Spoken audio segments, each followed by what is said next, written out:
Hey, now it's D.L. Hughley for another episode. I think our fifth episode of Notes from the GED section. Hello out there in Walter Latham land. Thank you guys for all of you who tune in, whether your comments or comments that I like and comments maybe sometimes not so much, but I definitely thank you for your viewership and your participation. Thank you also. We launched the book I Want You to Shut the Fuck Up, which came out on July 31st and is doing really well. I'm excited about that. A lot of things went on this past week. A lot of them are on my mind. First and foremost, I think is that certainly my heart and prayer and thoughts go out to all the people who had people that were affected at the tragedy in Wisconsin. It seems like every week there is some tragedy involving guns or some misplaced, angry dude who decides for whatever reason to kind of take his frustrations out on the community at large. I think it says a lot about the American culture that we haven't even gotten a chance to finish grieving for the families in Aurora, Colorado. That the flags that were half-mast weren't even given a chance to be raised up before there was another national tragedy involving guns. It's just really kind of sad, but I think it's just kind of where we are as a society until this issue is addressed. And I'm not speaking about guns per se. I'm a gun owner. I won't say I'm a proud gun owner, but I own guns and I respect them.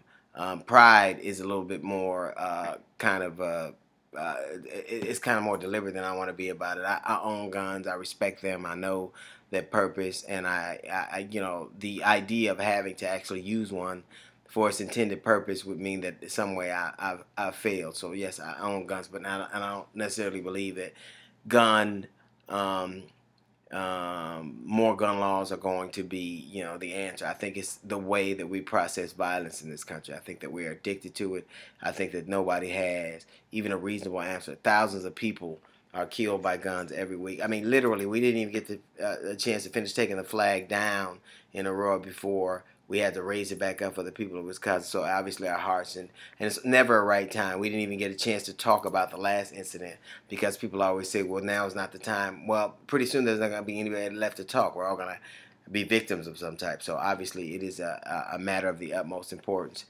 Then this National Chick-fil-A Appreciation Day. That's struck me as funny that a fat-ass country like us would need to appreciate a fast food company. I bet you'll never see Broccoli Appreciation Day. Chick-fil-A, here's the thing. Certainly Mr. Cathy and the people who are behind Chick-fil-A have a right and a responsibility to speak to their passions. And you also have a right and a responsibility to speak to yours, either for or against. But the idea that America, that is struggling with obesity and all the problems that come along with it, need a day where we praise fried foods is amazing to me. It's funny that I hope that all the people who went to Chick-fil-A do it often and eat Chick-fil-A to their heart's content, and then I'm sure that if they do that often enough, they'll get a different appreciation for Obama's health care plan. So I'm sure. And I just think that Chick-fil-A is closed on Sunday in adherence to a religious practice that he holds dear. And it's also funny that Sunday is the most segregated day of the week. Sunday, all of us worship with people who think like us, look like us, talk like us, have the same experiences. It's the most segregated day of the week. So not only is Chick-fil-A closed on Sunday, but apparently a lot of hearts and minds are too. The idea that someone would want to deny someone else the right to live their life as they saw fit, in accordance to whatever personal values they hold dear, is just kind of above the pale to me.